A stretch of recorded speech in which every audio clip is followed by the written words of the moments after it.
नमस्कार जन उत्तराखंड में आप सभी का स्वागत है। मैं हूं आपके साथ स्फूर्ति सिंह। खबरों की शुरुआत करेंगे, लेकिन उससे पहले एक नजर हेडलाइंस पर। उत्तराखंड मुख्य सचिव संधू ने चारधाम को लेकर की बैठक। यात्रा को लेकर मार्गों में बढ़ाई जाए स्वास्थ्य सुविधाएं। 55 साल से अधिक आयु के श्रद्धालु ही हो जांच। हल्द्वानी कुमाऊं मंडल के खिलाड़ियों को सौगात। केंद्रीय मंत्री अजय भट्ट ने मिनी स्टेडियम की रखी नींव। 4 करोड़ 77 लाख से बनने वाले फुटबॉल मैदान का किया शिलान्यास।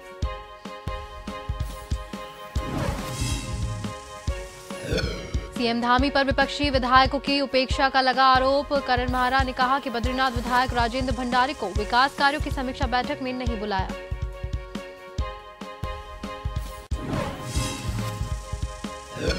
राज्य सूचना आयुक्त योगेश भट्ट पहुंचे देहरादून नगर निगम। सूचना के अधिकार से मांगी गई जानकारी देर से देने पर मिली लापरवाही, अधिकारियों को लगाई फटकार।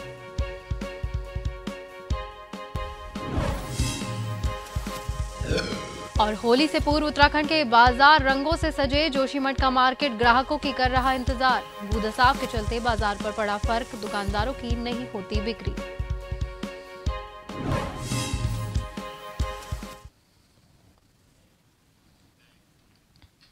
और अब खबरें विस्तार से। उत्तराखंड मुख्य सचिव डॉक्टर एस संधू ने सचिवालय में चारधाम यात्रा के दौरान स्वास्थ्य सेवा प्रणाली के सुदृढ़ीकरण के लिए संबंध में बैठक की। बैठक के दौरान मुख्य सचिव ने कहा कि चारधाम यात्रा को बेहतर और सुरक्षित बनाने के लिए चारधाम यात्रा मार्गों में स्वास्थ्य सुविधाओं को बढ़ाए जाने की आवश्यकता है। उन्होंने कहा कि इसके लिए हर संभव प्रयास किए जाए। मुख्य सचिव ने कहा कि चारधाम यात्रा के लिए रजिस्ट्रेशन के दौरान ही मेडिकल हिस्ट्री की जानकारी ले ली जाए। साथ ही साथ यात्रा के दौरान 55 वर्ष से अधिक आयु के श्रद्धालु की स्वास्थ्य की जांच करवाई जाए। इससे कम आयु के लोगों को जो कि देखने में अस्वस्थ प्रतीत हो रहे हैं, उनकी भी मेडिकल चेकअप किया जाए। उन्होंने कहा कि रजिस्ट्रेशन के बाद से लगातार यात्रियों को चारधाम यात्रा के दौरान आने वाली समस्या की जानकारी और क्या करे क्या ना करे का कॉल मैसेज, ऑडियो मैसेज आदि के माध्यम से जानकारियां उपलब्ध करवाई जाए।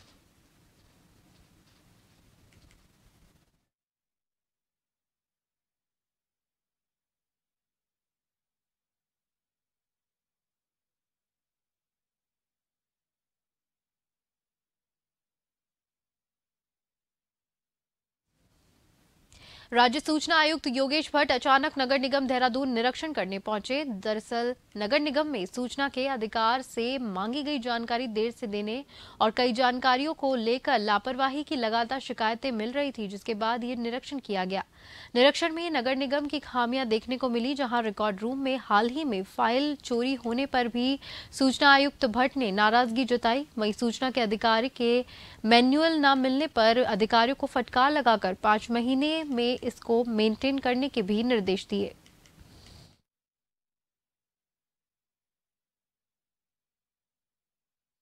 पहले तो मैं स्पष्ट कर दूं कि औचक निरीक्षण नहीं था, इसकी प्रायर इन्फॉर्मेशन नगर निगम को दी गई थी।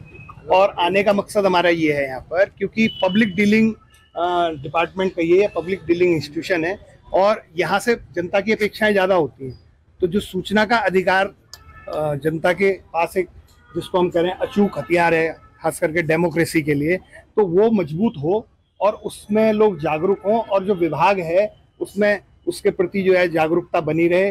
राइट टू इन्फॉर्मेशन के तहत आने वाले आवेदनों का निस्तारण हो, पब्लिक को सूचना मिले और जो लोकतंत्र हम मजबूत करने की बात कर रहे हैं वो लोकतंत्र मजबूत हो, सरकारों को भी उसमें मदद मिले, इसलिए आने का वो था।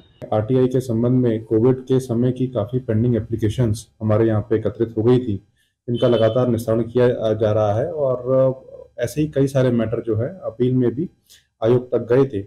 और मुख्य सूचना आयुक्त महोदय से भी इस विषय में मेरी वार्तालाप हुआ था, जिसमें आयोग के समय समय पर जो भी निर्देश आए हैं उसको हम लोगों ने यहाँ पे इम्प्लीमेंट कर लिया है।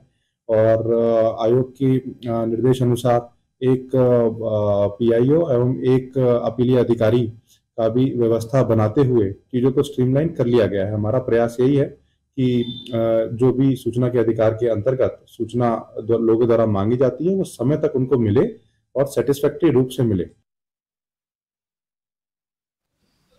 हल्द्वानी कुमाऊं मंडल के खिलाड़ियों के लिए एक अच्छी खबर है। खेल मंत्री और केंद्रीय रक्षा राज्य मंत्री अजय भट्ट ने हल्द्वानी के मिनी स्टेडियम में 4 करोड़ 77 लाख रुपए से बनने वाले फुटबॉल मैदान का शिलान्यास किया, जहां अंतर्राज्यीय स्तर का टूर्नामेंट हो सके। राज्य सरकार में खेल मंत्री रेखा आर्या और केंद्रीय रक्षा राज्य मंत्री अजय भट्ट मिनी स्टेडियम में 4 करोड़ 77 लाख रुपए की लागत से बनने वाले फुटबॉल ग्राउंड का भूमि पूजन किया गया।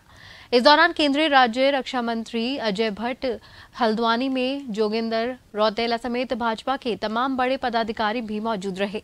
खेल मंत्री रेखा आर्या ने भूमि पूजन के दौरान बातचीत में कहा कि राज्य सरकार खेलों को बढ़ावा देने के लिए राष्ट्रीय स्तर पर खेल मैदान बनाने का प्रयास कर रही है।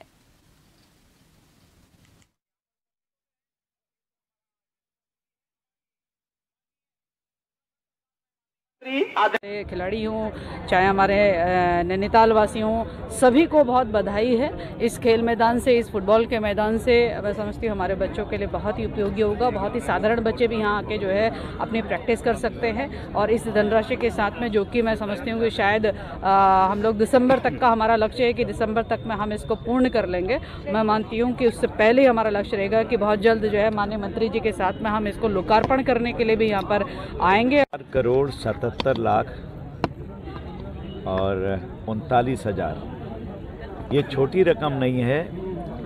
हल्द्वानी की बहुत बड़ी डिमांड थी कि जिसको हम स्टेडियम का नाम देते हैं वो एक व्यवस्थित तरीके से यहाँ पर दिखाई नहीं देता था। हमारी सरकार ने यहाँ पर इतना बड़ा अमाउंट दिया और अब जो आप देख रहे हैं इसका कायाकल्प हो जाएगा। इसमें ड्रेनेज बनेंगी, ट्यूबवेल लगेगा, घास बिछेगी। काशीपुर में अग्रवाल समाज एकता अभियान के सहयोग से श्री राधा नाम संकीर्तन और फूलों की होली कार्यक्रम का आयोजन किया गया। इस दौरान संकीर्तन में मौजूद महिलाएं राधा कृष्ण के भजनों पर झूमने को मजबूर हो गई। फाल्गुन मास में होली के त्योहार के मद्देनजर विभिन्न संस्थाओं के द्वारा होली और फूलों की होली का आयोजन किया जा रहा है। इसी के तहत अग्रवाल समाज एकता अभियान काशीपुर की टीम का सहयोग से श्री राधा नाम संकीर्तन और फूलों की होली का आयोजन किया गया।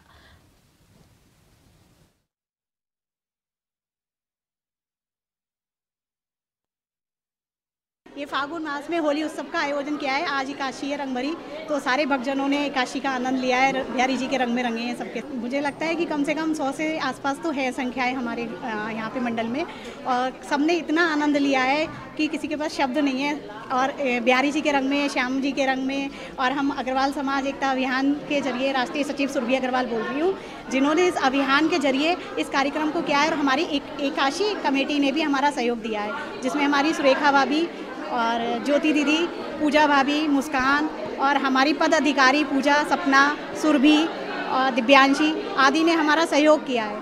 सब ने हमें आगे बढ़ने के लिए उत्सुकता की है कि हम होली उत्सव इसी तरह से आगे भी करें।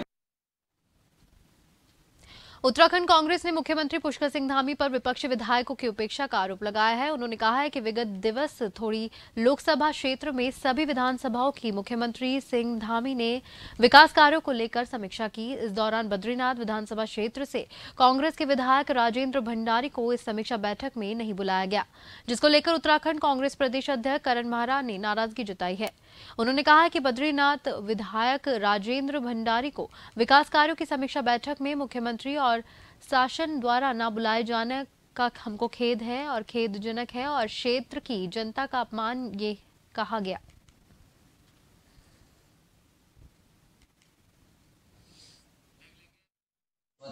विधायकों को बुलाकर समीक्षा की गई और उसमें दुर्भाग्यपूर्ण ढंग से हमारे बद्रीनाथ के विधायक आदरणीय राजेंद्र भंडारी जी को नहीं बुलाया गया, जो सीधे सीधे लोकतंत्र का अपमान है, वहाँ की जनता का अपमान है, क्योंकि उन्होंने चुनकर अपने प्रतिनिधि के तौर पर विधानसभा में आदरणीय राजेंद्र भंडारी जी को भेजा है। लेकिन सरकार का चुने हुए प्रतिनिधियों को प्रतिनिधि नहीं मानना, चुने हुए प्रतिनिधियों को मान सम्मान न देना, उनका ड्यू रिगार्ड न देना अपने आप में बहुत ही गलत है और ये घृणित काम केवल बीजेपी ही कर सकती, मेरा ऐसा मानना है। इस समय वर्तमान में बद्रीनाथ विधानसभा में बहुत सारी घटनाएं घट रही हैं। जोशीमठ जो चारधाम यात्रा का एक मुख्य पड़ाव भी है और उसका विशेष महत्व है। 80 करोड़ हिंदुओं की आस्था का केंद्र जोशीमठ इस समय दरक रहा है, टूट रहा है, वहाँ के वो विधायक हैं। उसके साथ साथ गोपेश्वर में एक पूरा मोहल्ला दरक रहा है और कर्णप्रयाग में बहुगुणा नगर टूट रहा है जिसमें 38 घर टूट रहे हैं, उन सारी समस्याओं को वो उठाना चाहते थे, लेकिन उनको इस समीक्षा बैठक में नहीं बुलाया गया। खबरों में वक्त हो गया है एक छोटे से ब्रेक का।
ब्रेक के बाद एक बार फिर से आप सभी का स्वागत है। बढ़ते अगली खबर की ओर।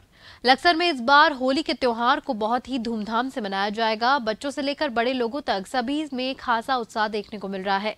रंगों की दुकानें सज गई है, चारों ओर होली की धूम दिखाई देने लगी है। छात्र छात्रा अभी भी एक दूसरे को रंग लगाकर होली की खुशी बांट रहे हैं।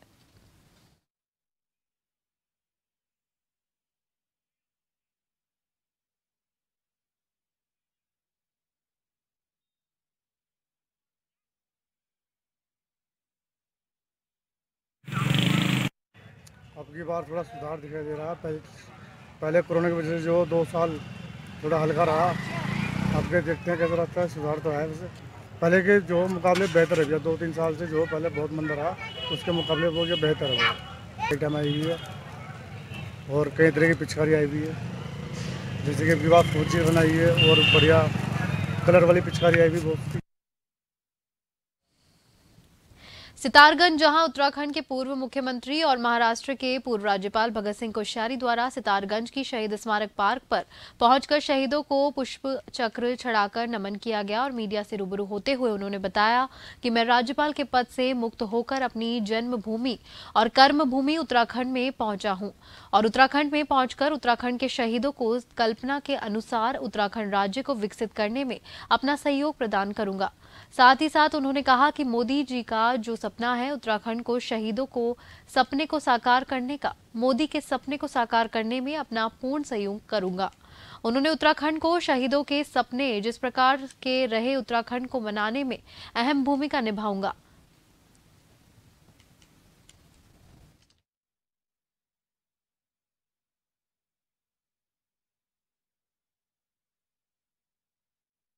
केवल राजनीति से ही सब काम नहीं होते।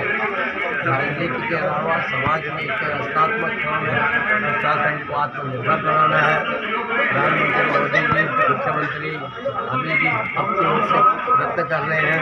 कभी समाज उठेगा, समाज के सब लोग मिलजुल करके संकल्प लेंगे कि भाई हमको उत्तराखंड को आत्मनिर्भर बनाना है, हमको रिवर्स लाइन करना है, चलो गांव की ओर बोलना है। अगर मैं स्वयं अपने गांव नहीं जाऊंगा, मैं भाषण दे दूँ तो कितने लोग जाएंगे? आज मुंबई में ही 200 लोग तैयार हो गए, बोले हम भी जाएंगे, हम वहाँ होम स्टे बनाएंगे, हम वहाँ फल उगाएंगे, फूल उगाएंगे, आत्मनिर्भर बनेंगे।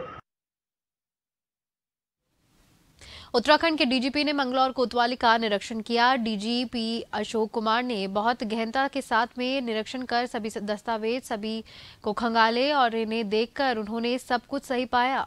डीजीपी अशोक कुमार ने आने के पहले ही मंगलवार कोतवाली में सभी व्यवस्थाएं सुचारू होने शुरू हो गई थी। वहीं असलाह की सफाई, साफ सफाई और तमाम दस्तावेजों की तैयारियों को पूर्ण कर लिया गया था। डीजीपी के कोतवाली पहुंचने की ज्यादातर जोरदार सलामी के साथ ही उनका स्वागत किया गया और फिर उन्होंने पूरी कोतवाली का निरीक्षण किया, जिससे वे संतुष्ट नजर आए। उन्होंने कहा कि उनका ये वार्षिक निरीक्षण था और इस दौरान कोई भी खामी नहीं पाई गई।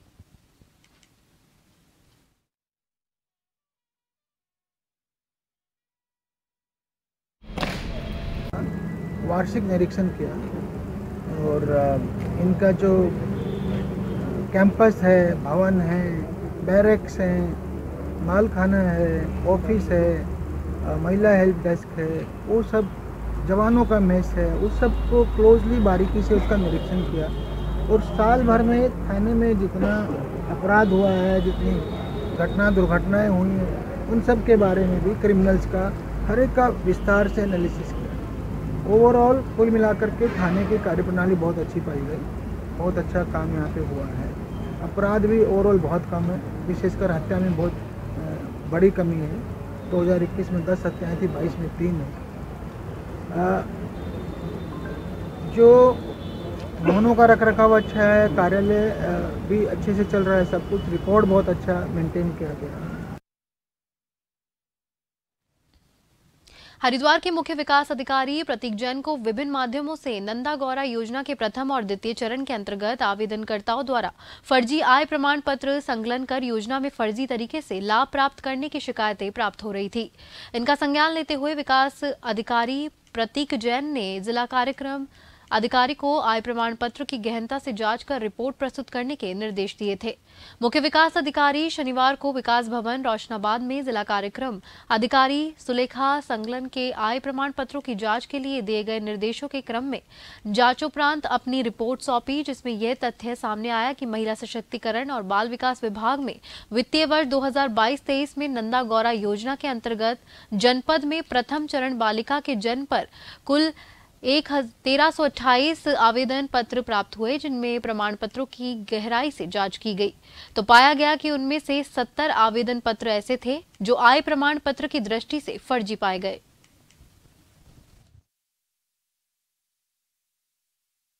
हमने ऐसे आवेदनकर्ताओं को यहाँ पे बुलाया भी, उनसे पूछा कि आपने ये इस तरह की बदलाव कैसे किया, तो उनके द्वारा बताया गया कि किसी सीएससी ऑपरेटर ने, किसी कंप्यूटर ऑपरेटर ने उनसे 150 रुपए 200 रुपए मात्र लिए और इस तरह से उनकी आय बदल दी।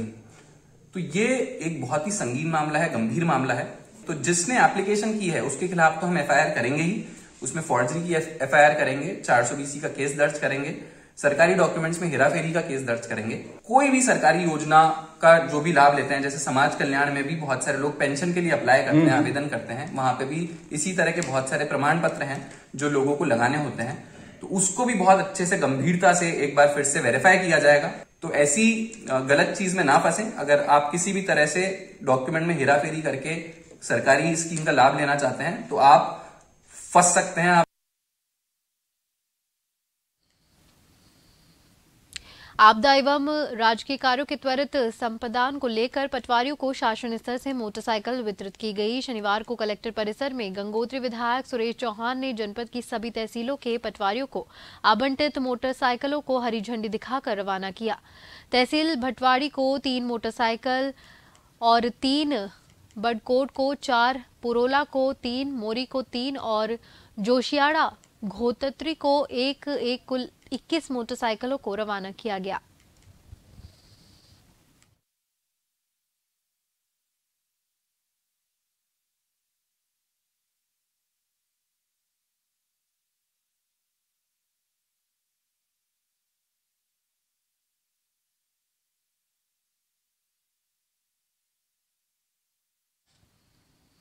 जोशीमठ मुख्य बाजार पूरी तरह से होली के रंगों से सजा हुआ है, लेकिन मुख्य बाजार में पूरी तरह से सन्नाटा पसरा हुआ है।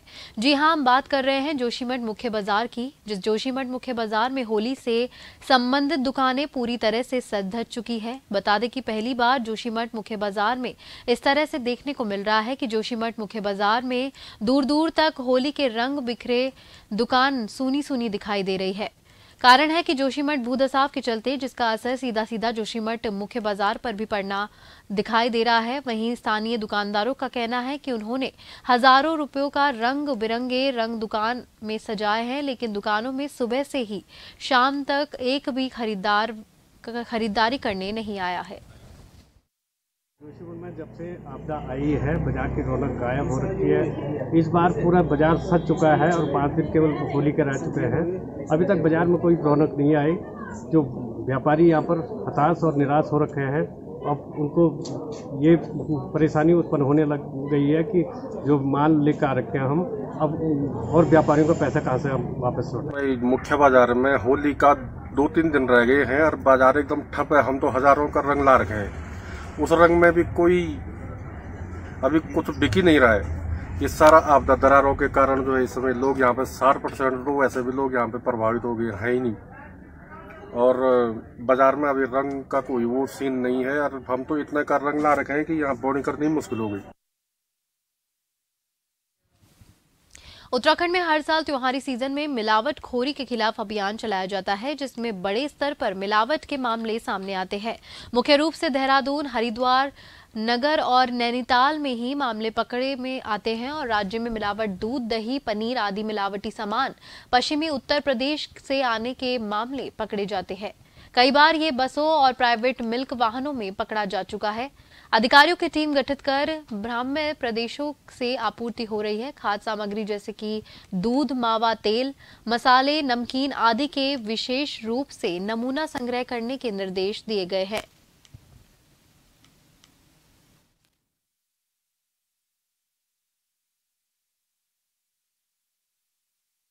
देखिए, इस बार हम लोगों ने पहले से ही काफ़ी प्लानिंग की हुई है और इसमें दूसरे डिपार्टमेंट्स की भी हमने हेल्प ली है। और जो हमने इस बार ढांचा बनाया है वो finance department, tourism department, animal husbandry department, civil aviation department, इन सब के साथ हमने अपना प्लान शेयर किया है। और इसका पूरा जो ढांचा है मुख्य सचिव महोदय एवं माननीय मुख्यमंत्री जी के सामने प्रस्तुत किया जाएगा। उसके बाद फिर इसमें फाइनल निर्णय जैसे इनका आदेश होगा तो हम लोग उस हिसाब से फाइनल। देखिए, प्रदेश के अंदर जो हमारा जो प्रयास है एफडीए का कि हम राज्य की सीमाओं से लेकर के प्रदेश के अंदर जितने भी बाजार हैं सभी जगह जो है निरीक्षण और सैंपलिंग की कार्रवाई के निर्देश दिए गए हैं। स्पेशल ड्राइव चल रहा है और अभी तक 199 सैंपल लिए गए हैं और इसके अलावा विभिन्न प्रतिष्ठानों के विरुद्ध जो है एक्ट के तहत जो नोटिस जारी किए गए हैं। और कोशिश ये है कि हम इस बार हम जो है जितने भी मैन्युफैक्चरिंग यूनिट से लेकर के जो फुटकर विक्रेता हैं उन सभी के यहाँ जो है हमारे खाद्य सुरक्षा अधिकारी जाँच करेंगे और उनके खिलाफ अगर डिफ़ॉल्टर्स हैं, अगर नियमों का उल्लंघन कर रहे हैं तो कार्रवाई करेंगे। इसी के साथ जन उत्तराखंड में फिलहाल के लिए इतना ही। नमस्कार।